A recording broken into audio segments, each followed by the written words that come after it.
അതിലൊരു സംശയം വേണ്ട. സോ ഞാൻ ഇന്ന് ആദ്യമായിട്ട് നിങ്ങളൊരു വോയിസ് കേൾപ്പിക്കാം.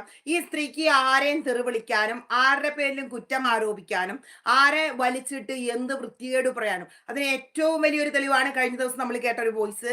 നമ്മുടെ പ്രധാനമന്ത്രിയെ ബോംബ് വെച്ച് കൊല്ലാനും ഈ സ്ത്രീ തയ്യാറാണെന്ന് പറയുന്ന ഏറ്റവും ശക്തമായ ഒരു വോയിസ് അല്ലേ? അത് എല്ലാ ആളുകളും ഒരുപാട് പേര് ഷെയർ ചെയ്ത് കണ്ടു. എന്താ പറയാ, അത് അങ്ങനെ എത്തേണ്ട ആളുകളിൽ എത്തുക തന്നെ വേണം. ഇവളെ പോലെയുള്ള ആളുകളുടെ അക്കൗണ്ടുകൾ ബ്ലോക്ക് ചെയ്യണം.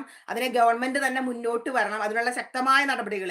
ഒരു എക്സ്ക്യൂസും കൊടുക്കാൻ പാടില്ല. ഇപ്പൊ ഞാൻ പറയില്ലേ, ഇന്നിപ്പോ ഞാൻ എന്തെങ്കിലും പറഞ്ഞു കഴിഞ്ഞാൽ എന്നെക്കുറിച്ച്, എന്റെ വീട്ടുകാരെ കുറിച്ച്, എന്റെ വീട്ടിൽ കയറി ഇപ്പൊ നമ്മൾ ക്യാഷ് കൊടുത്തു, ആ ക്യാഷ് തിരിച്ചു ചോദിക്കുമ്പോൾ നമ്മളെ ഭീഷണിപ്പെടുത്താ, അശ്ലീലം വിളിക്കുക, നമ്മുടെ വീട്ടിലുള്ള പാരന്റ്സിനെ തല്ലുമെന്ന് പറയാ, ശക്തമായ തെളിവുകൾ നമ്മുടെ കയ്യിലുണ്ട്. നമ്മുടെ വീട്ടിൽ കയറും, നമ്മുടെ അമ്മേനെ തല്ലും, നമ്മുടെ ഫാദറിനെ തല്ലും. അങ്ങനെ വളരെ, ഞാൻ പറയും, വളരെ മോശമായ ഒരു കൂതറ സ്ത്രീയാണ് ഈ ഷഫീന ബീവി എന്ന് പറയുന്നത്.